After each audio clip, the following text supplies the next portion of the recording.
Good morning and welcome to Island's Adventures.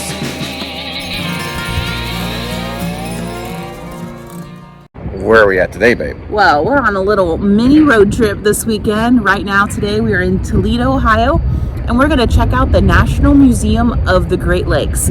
Lived in Ohio all our lives. We don't know how important the Great Lakes are, but we're going to find out today. They have a museum and they have a ship, I think is right there, that we're going to tour. A little tugboat I think we can check out. So we're just going to go in and see what this place has. All right, let's go. Parking lot brings you to this marina, I'm guessing. Lots of nice boats ready for a day out on the lake. And of course you have the museum that Val and I are going to check out here in a little bit. And the ship that we're certainly going to go on. Are you ready? Let's go. I'm also doing some construction across the street. Yeah, not a great view that way. You may hear some loud sounds. But here's the map. Oh, there you go. It was the Toledo Skyway Marina, obviously. There you go. We are here. We are going here. I know this ship is humongous.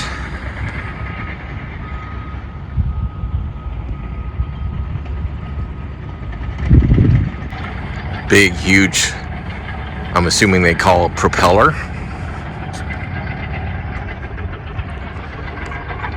Is a propeller only for an airplane or is it for a ship too? I'm sure it's a propeller, anything that propels you. It kind of looks like a giant flower. It sure does. Here at the National Museum of the Great Lakes. Let's go. It looks like Valerie and I were right. They are propellers. Good job, Val. The screw propeller was introduced in 1840. It was smaller than 2 paddle wheels, which is what they used to do, and cheaper. Valerie, Yes. do you know all the names of the Great Lakes? Absolutely. What are they? To remember them, use the word Holmes. H, Huron. O, Ontario. M, Michigan. E, Erie, the best one. S, Superior. Holmes. There you go. Good job.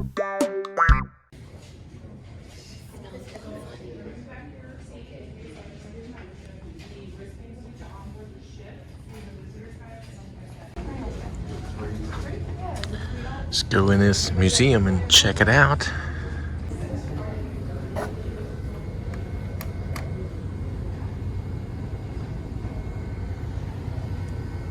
Show begins in 14 minutes. We may not be around for that. So Val, Yeah. what do you think about Lake Michigan? Boo. Lake Michigan is the deadliest of the Great Lakes because it's north-south. It has a different jet stream, apparently. There have been 8,000 shipwrecks on the Great Lakes. 35% were in Lake Michigan because they don't have as much room to avoid a storm. Who knew? There's also the most lighthouses on the shores of Lake Michigan. Let's learn about Lake Erie. This is our lake, right above Ohio. There's Columbus. It was the last lake to be discovered. What about Lake Superior? Lake Superior. Apparently they mined lots of iron around and shipped across Lake Superior. Early traders used Lake Superior. It's way up there by Canada.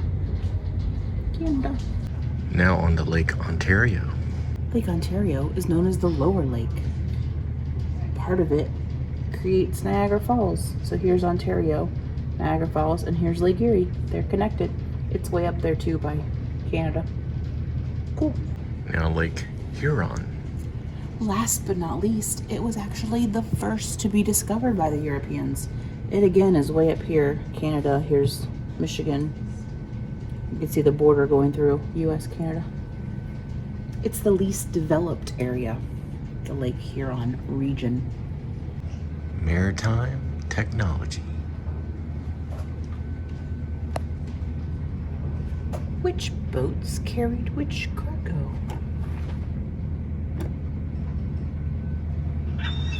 Over the past 200 years, Great Lakes cargoes have changed a lot. Voyager canoes carried the earliest trade, beaver furs, up to 4 tons worth. The W.S. Crossway transported a variety of cargoes, but her most important was the region's harvest, grain. The R.N. Rice and Northland carried something different. People. Immigrants arrived on steamers, and wealthier passengers vacationed on floating palaces. The 20th century bulk carrier Tom M. Girdler carried coal, iron ore, and stone, raw material for American industry. Ship's bell. 1943. For centuries, ship bells were the most common communication system. For example, notification of a pending emergency was made known by striking the bell 5 times in quick fashion.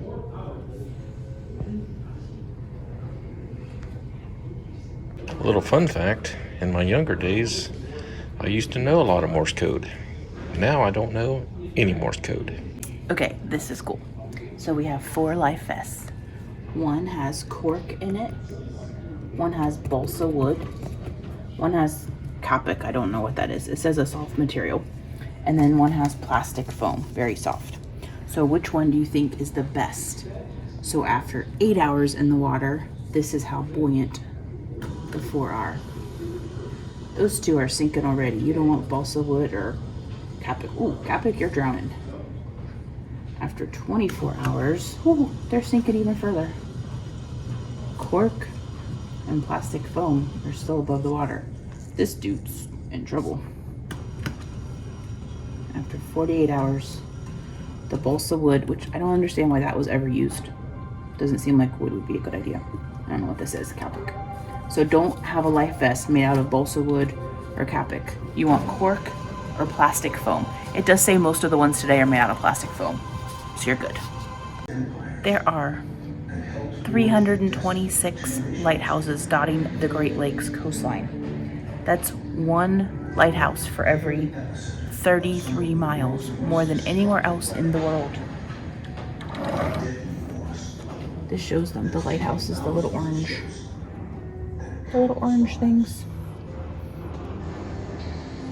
Oh wow, so this symbol, the little boat, represents 10 shipwrecks. Wow, that's a lot of shipwrecks. See, Lake Michigan. That's the one we talked about earlier, was very dangerous. The brighter the light, the safer the ships. It's one of the lighthouse beams. This thing's really big. The most famous shipwreck in the Great Lakes was the Edmund Fitzgerald. Back in, it was November 9th, 1975. It was with another freighter, but then they lost contact. On November 10th, their blip on the radar disappeared and did not return. 29 people were lost, and they still haven't found the ship. Here's a logbook from the season of 1960.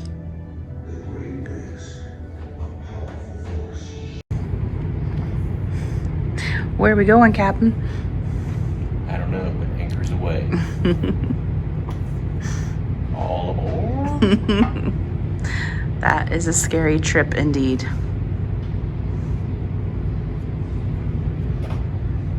Are we safely ashore? Absolutely. Good job, thanks. The gyro compass and repeater. The gyro compass and repeater measure true north as opposed to magnetic north. This set is considered one of the oldest in existence. 1925.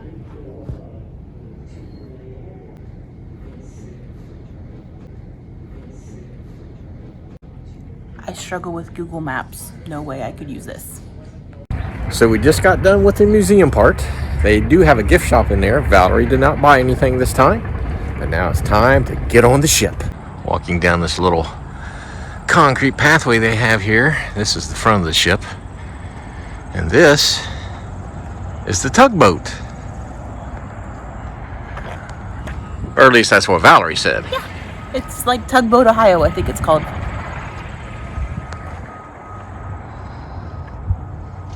Oh, we can go on the tugboat. Never knew that. The sign says only 2 people at a time on the gangway. We're not taking any chances. We'll just go one at a time.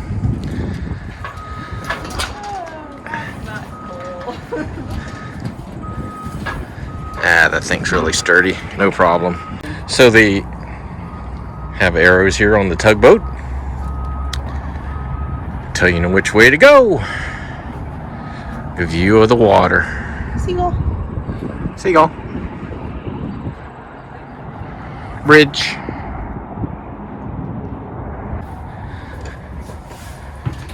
Oh, we can go up in the pilot house, I assume.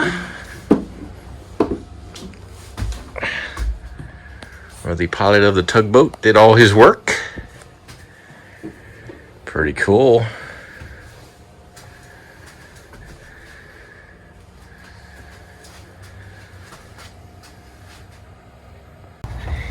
And the captain's quarters for the tugboat.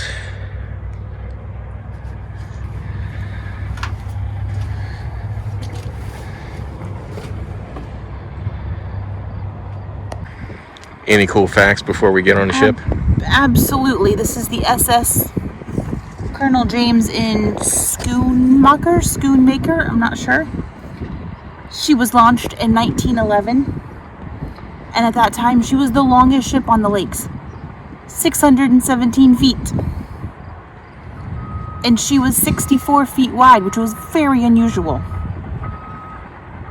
She sailed the lakes for nearly 70 years. Wait for it. Here it comes. Almost there. She was saved from scrapping by a 25-year campaign that raised money to have her here at the museum as a ship we can tour. Oh, she also, the last few years, they changed the name to Willis B. Boyer. I'm not sure why. Tickets required to board ship. I'm good to go. Ugh. This thing don't seem too stable, but it'll have to do the trick if we want to get on the ship. Wow. What an experience already. Come on, Val, you can do it. I don't like that. She's very scared. It's like open. She can do it. There's like holes you can see the ground. You made it. I'm sure it was very safe, but it didn't feel like it.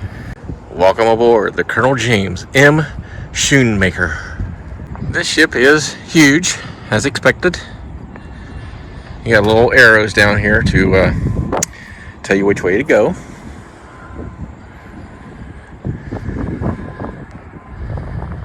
Little view of the, I don't know if this is quite the Great Lakes, I don't think so. But a waterway to the Great Lake. Yes. To me, these look like some kind of holding tanks of some kind. I don't know if to hold fish, or some kind of food, or water. Valerie's watching the video right now and trying to figure it out. I'm very confused. They have like an app you can download, but I started it late, so I'm not sure where we are. It doesn't tell me what these are, but I do see cargo hold, and that's the next thing on my app. So we're going to go down to view the cargo hold area. This is cargo hold number 2. There are 3 cargo holds on the ship. I'm not going to film on the way down because it looks kind of steep and scary. So here we go. Yay! So the trip down the steps was not bad at all. These cargo tanks are absolutely humongous. What'd you say they held? There's 3 of them, and they can hold 500 pounds of something. More than 500 pounds. There's not a rewind on my app. Maybe 500 tons. You are now looking into cargo hold number 2. There are a total of 3 cargo holds in the Schoonmaker. Each is 150 feet long, 64 feet wide, and 27 feet deep, and capable of holding approximately 5,000 tons of cargo. A typical coal car... 5,000 tons of cargo. Wow.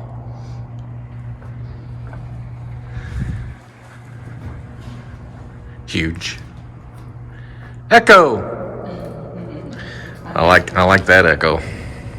I think I am confident enough to hold the camera while I go up the steps. These are very solid. Although as there's basically nothing below me but a big tank. But I think I'll be fine. I've almost made it. Nothing to it.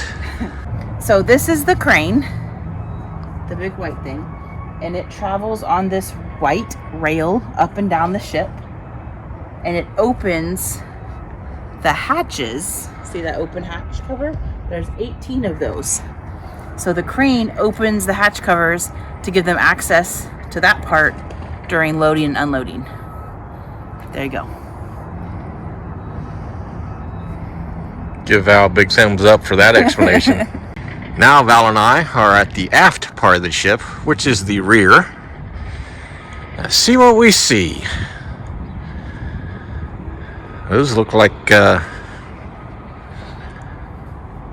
some type of pulling device. I have new thoughts on the app. It is good. You just have to understand how to use it. It tells you when you're stopping, like, oh, this is stop number 3. And then I can play the one that says first engineer's cabin. Most of the navigation And it'll tell me about the engineer's cabin. How about that? crew and galley staff all lived It's at the pretty stern of the nifty. vessel. First engineer's cabin. So the first cabin was more like an officer cabin, and this is more like a crewman cabin. So 4 people would share this. 2 were on duty at a time. That's why there's only 2 beds, but there's 4 lockers. Much smaller and less nice than the officer's cabin. We are now entering the mess hall where they ate. They did get the same food as the officers. Same food as officers, huh? The accommodations were not as elegant, but they did eat the same food. Here's the kitchen area. Excuse me, Valerie trips over there. Valerie is in the process of breaking stuff. We hope So not. here's the kitchen, the galley. This is where the food was prepared. Ooh, food on the Great Lakes ships was the best in the maritime world. Waffle maker. A microwave. They were the first and only fleet. This Cleveland Cliffs Steamship Company was the first and only fleet to prepare frozen Stouffer's entrees. I could be a cook on this ship. Oh, they didn't like it. Come back. I'm going to roam back in here for a second while Val reads some more information.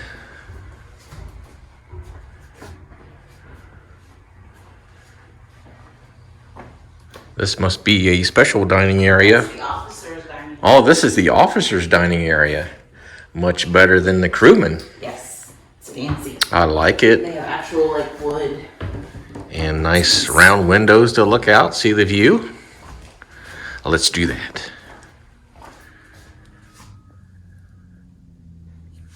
Oh, this is almost entirely intact since 1911, minus a skylight I guess they used to have.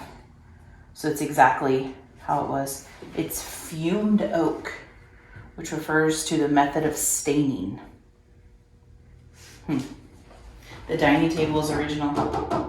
Wow. What are we looking at? So this little room is the second cook's cabin. They slept right next to the kitchen. And then this bigger room is the chief steward's cabin, who was really like the cook in charge. He would do all the meal planning and most of the preparation. So he got the bigger, nicer room.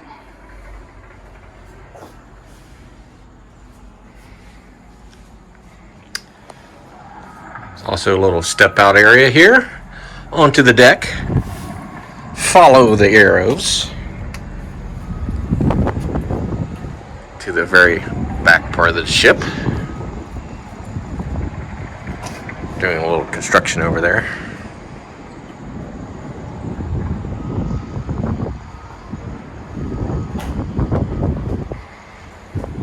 We are now at the stern or aftermost part of the ship, which is constructed with a classic fantail design. These are winches, okay, so I was kind of right. These are winches.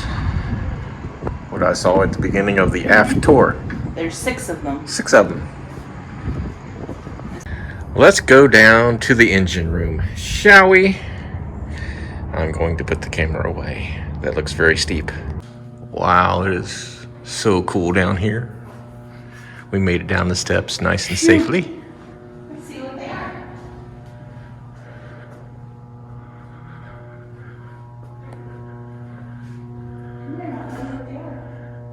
Wow. Val's going to give us a little tour. This is the steering engine. This is what was responsible for turning the rudder, which steers the ship. If I look toward the overhead above, these are the steering linkages. One's yellow and one's red. I don't see the red. Oh, there's the red, yes. They did something. Oh, they had 2 in case of damage to one. They could switch to use the other. There you go.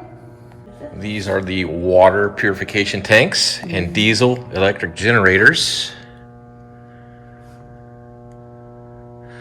And now we're going to go down another set of steps. To the engine operating deck. To the engine operating deck, like Val says. So if we've reached the bottom,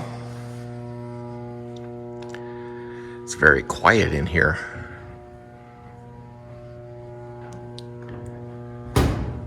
All the instruments. The engine operating deck. To your left, you will see the electrical control panel, which acted as the main distribution point of shipboard electricity. This is the engine control panel, and behind us is the boiler control panel.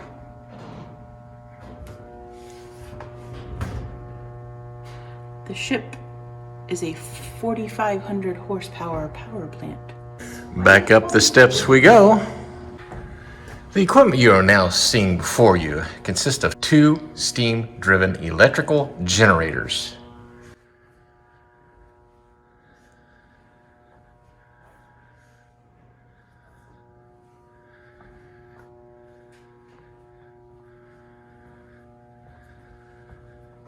Are you ready to go back up on deck? Yes, please.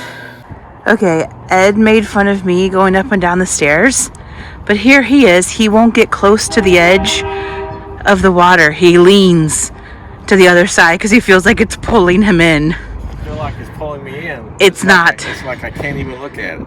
I have a little bit of vertigo issues. Yeah. So that's what it does to me.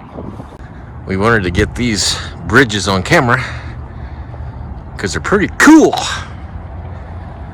I believe Valerie said they are one of them is the Toledo Sky Bridge.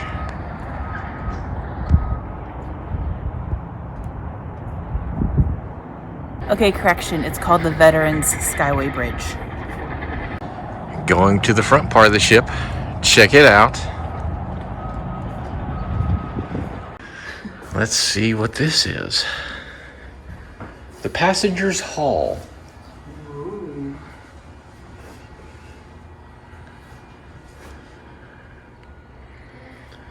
Let's just walk straight forward, see where it leads us to.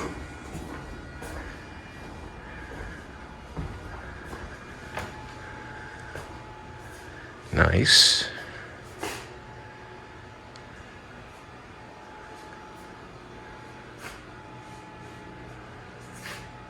So this fancier section was used to take people on board a working vessel so that they could actually see what went into working the ship. I'm guessing they were the wealthy that were probably contributing money to the company that was using the ship. They also have it upstairs to the passenger hall. Of course, we got to go up the steps and check it out. Nice. A little relaxation area for you.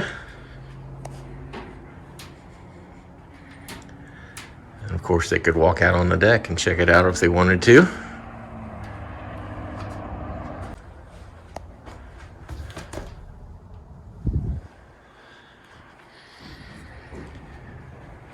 Assuming this is some kind of office.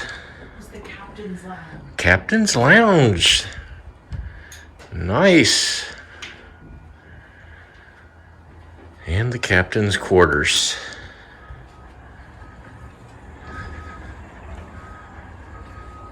His own personal restroom.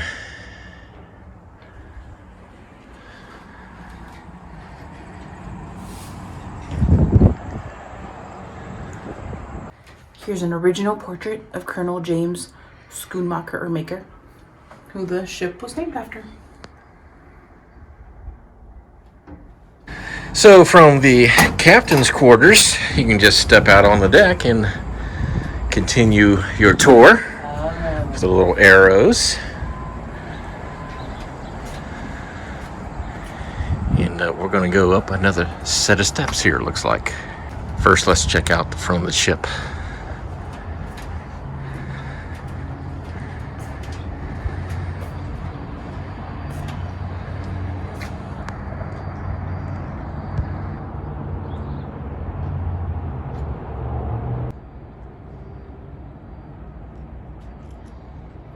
Here we go.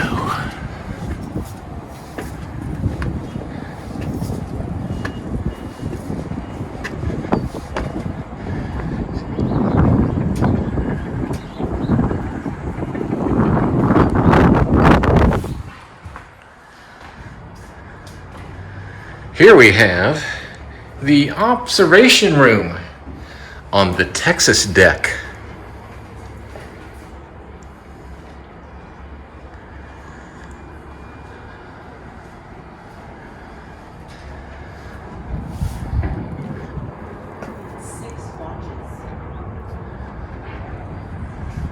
Look at the views.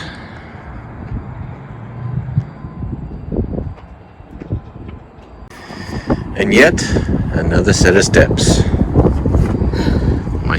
Might be the last set of steps. Let's go. Come on, you can do it. I'm coming. There's only one handrail. I'm not understanding why. Now it feels like we're way up here, and we are.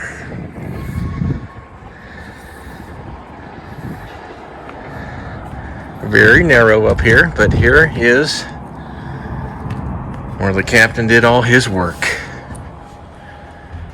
guiding the ship. Ooh, the real steering wheels. Wow. That's cool.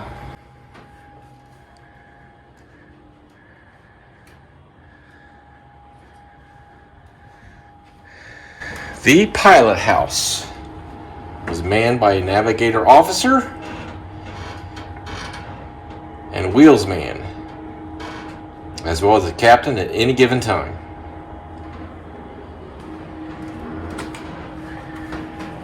This is pretty cool. Ooh, it moves. I'm steering. Iceberg up ahead. Let's go check the very top front of the ship out to see the view. The captain's view.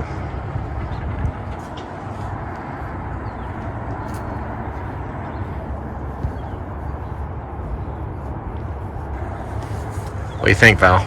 I like it. So from the pilot house of the ship, we are done with our tour. What'd you think, babe? I liked it. It was a good tour. It was a surprise. The museum had lots of interesting things. We didn't show you even a third of the displays, probably. Lots of facts about shipping and the history of the Great Lakes and stuff, and a lot of shipwrecks. Yes. And then the tour of the ship was really cool. We were up and down and everywhere on this ship.